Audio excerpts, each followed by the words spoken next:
വാക്യങ്ങൾ. യഹോവ പിന്നെയും മോശയോട് അരുളിച്ചെയ്തത് എന്തെന്നാൽ, വെള്ളികൊണ്ട് 2 കാഹളമുണ്ടാക്കുക, അടിപ്പു പണിയായി അവയെ ഉണ്ടാക്കണം. അവ നിനക്ക് സഭയെ വിളിച്ചുകൂട്ടുവാനും പാളയത്തെ പുറപ്പെടുവിപ്പാനും ഉതകണം. അവ ഊതുമ്പോൾ സഭ മുഴുവനും സമാഗമന കൂടാരത്തിന്റെ വാതിൽക്കൽ നിന്റെ അടുക്കൽ കൂടേണം. 1 കാഹളം മാത്രം ഊതിയാൽ ഇസ്രയേലിന്റെ സഹസാധിപന്മാരായ പ്രഭുക്കന്മാർ നിന്റെ അടുക്കൽ കൂടേണം. ഗംഭീരധ്വനി ഊതുമ്പോൾ കിഴക്കേ പാളയങ്ങൾ യാത്ര പുറപ്പെടണം. 2 പ്രാവശ്യം ഗംഭീരധ്വനി ഊതുമ്പോൾ തെക്കേ പാളയങ്ങൾ യാത്ര പുറപ്പെടണം. ഇങ്ങനെ ഇവരുടെ പുറപ്പാടുകൾക്കായി ഗംഭീരധ്വനി ഊതേണം.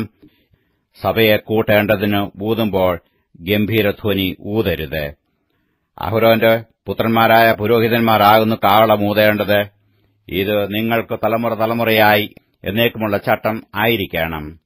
നിങ്ങളുടെ ദേശത്ത് നിങ്ങളെ ഞെരുക്കുന്ന ശത്രുവിന്റെ നേരെ നിങ്ങൾ യുദ്ധത്തിന് പോകുമ്പോൾ ഗംഭീരധ്വനിയായി കാഹളമൂതേണം.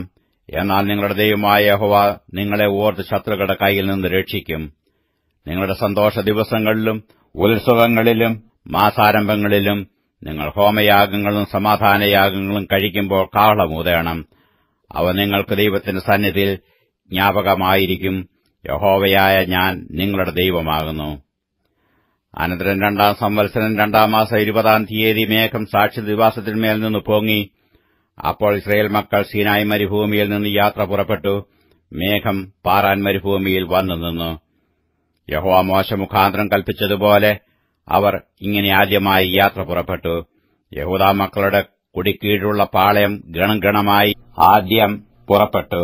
അവരുടെ സേനാപതി അമീനാദാബിന്റെ മകൻ നഹശോൻ. ഇസഖാർ മക്കളുടെ ഗോത്രത്തിന്റെ സേനാപതി സൂവാരിന്റെ മകൻ നെഥനിയേൽ. സെബൂലൂൻ മക്കളുടെ ഗോത്രത്തിന്റെ സേനാപതി ഹേലോന്റെ മകൻ ഏലിയാബ്. അപ്പോൾ തിരുനിവാസം അഴിച്ചു താഴ്ത്തി ഗേർശോനും മെരാര്യരും തിരുനിവാസം ചുമന്നുകൊണ്ട് പുറപ്പെട്ടു. പിന്നെ രൂബേന്റെ കുടിക്കീഴുള്ള പാളയം ഗണഗണമായി പുറപ്പെട്ടു. അവരുടെ സേനാപതി ശെദേയൂരിന്റെ മകൻ എലീസൂർ. ശിമിയോൻ മക്കളുടെ ഗോത്രത്തിൽ സേനാപതി സൂരിശദ്ദായിയുടെ മകൻ ശെലൂമിയേൽ. ഗാദ് മക്കളുടെ ഗോത്രത്തിൽ സേനാപതി ദെയുവേലിന്റെ മകൻ എലിയാസാഫ്. അപ്പോൾ കെഹാത്യർ വിശുദ്ധ സാധനങ്ങൾ ചുമന്നുകൊണ്ട് പുറപ്പെട്ടു. അവർ എത്തുമ്പോഴേക്കും തിരുനിവാസം നിവർത്ത് കഴിയും. പിന്നെ എഫ്രയീം മക്കളുടെ കുടിക്കീഴുള്ള പാളയം ഗണഗണമായി പുറപ്പെട്ടു. അവരുടെ സേനാപതി അമ്മീഹൂദിന്റെ മകൻ എലീശാമ. മനശ്ശെ മക്കളുടെ ഗോത്രത്തിന്റെ സേനാപതി പെദാസൂരിന്റെ മകൻ ഗമലിയേൽ. ബെന്യാമീൻ മക്കളുടെ ഗോത്രത്തിന്റെ സേനാപതി ഗെദയോനിയുടെ മകൻ അബീദാൻ.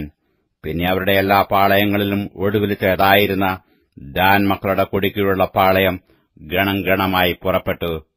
അവരുടെ സേനാപതി അമ്മിശദായിയുടെ മകൻ അഹിയേസേർ. ആശേർ മക്കളുടെ ഗോത്രത്തിന്റെ സേനാപതി ഒക്രാന്റെ മകൻ പഗീയേൽ. നഫ്താലി മക്കളുടെ ഗോത്രത്തിന്റെ സേനാപതി യാനാന്റെ മകൻ അഹീര. ഇസ്രയേൽ മക്കൾ യാത്ര പുറപ്പെട്ടപ്പോൾ ഗണഗണമായുള്ള അവരുടെ യാത്ര ഇങ്ങനെയായിരുന്നു. പിന്നെ മോശെ തന്റെ അമ്മായിയപ്പനായ രെയുവേൽ എന്ന മിദ്യാനിന്റെ മകനായ ഹോബാബിനോട്, നിങ്ങൾക്ക് ഞാൻ തരുമെന്ന് യഹോവ അരുളിച്ചെയ്ത ദേശത്തേക്ക് ഞങ്ങൾ യാത്ര ചെയ്യുന്നു. യഹോവ ഇസ്രയേലിന് നന്മ ചൊല്ലിയിരിക്കൊണ്ട് നീ ഞങ്ങളോടുകൂടെ വരിക, ഞങ്ങൾ നിനക്ക് നന്മ ചെയ്യും എന്ന് പറഞ്ഞു. അവൻ അവനോട്, ഞാൻ വരുന്നില്ല, എന്റെ സ്വദേശത്തേക്കും ചാർച്ചക്കാരുടെ അടുക്കിലേക്ക് ഞാൻ പോകുന്നു എന്ന് പറഞ്ഞു. അതിനു അവൻ, ഞങ്ങളെ വിട്ടുപോകരുതേ, മരുഭൂമിയിൽ ഞങ്ങൾക്ക് പാളയമിറങ്ങേണ്ടതിന് എങ്ങനെ എന്ന് നീ അറിയുന്നു. നീ ഞങ്ങൾക്ക് കണ്ണായിരിക്കും. ഞങ്ങളോടുകൂടെ പോന്നാൽ യഹോവ ഞങ്ങൾക്ക് ചെയ്യുന്ന നന്മ പോലെ തന്നെ ഞങ്ങൾ നിനക്കും ചെയ്യും എന്ന് പറഞ്ഞു. അനന്തരം അവർ യഹോവയുടെ പർവ്വതം വിട്ടു 3 ദിവസത്തെ വഴി പോയി. യഹോവയുടെ നിയമപ്പെട്ടകം അവർക്ക് വിശ്രാമസ്ഥലം അന്വേഷിക്കേണ്ടതിന് 3 ദിവസത്തെ വഴി മുമ്പോട്ട് പോയി. പാളയം പുറപ്പെട്ടപ്പോൾ യഹോവയുടെ മേഘം പകൽ സമയം അവർക്ക് മീതെ ഉണ്ടായിരുന്നു. പെട്ടകം പുറപ്പെടുമ്പോൾ മോശെ, യഹോവേ, എഴുന്നേൽക്കണമേ, നിന്റെ ശത്രുക്കൾ ചിതറുകയും നിന്നെ പകയ്ക്കുന്നവർ നിന്റെ മുമ്പിൽ നിന്ന് ഓടിപ്പോകുകയും ചെയ്യട്ടെ എന്ന് പറയും.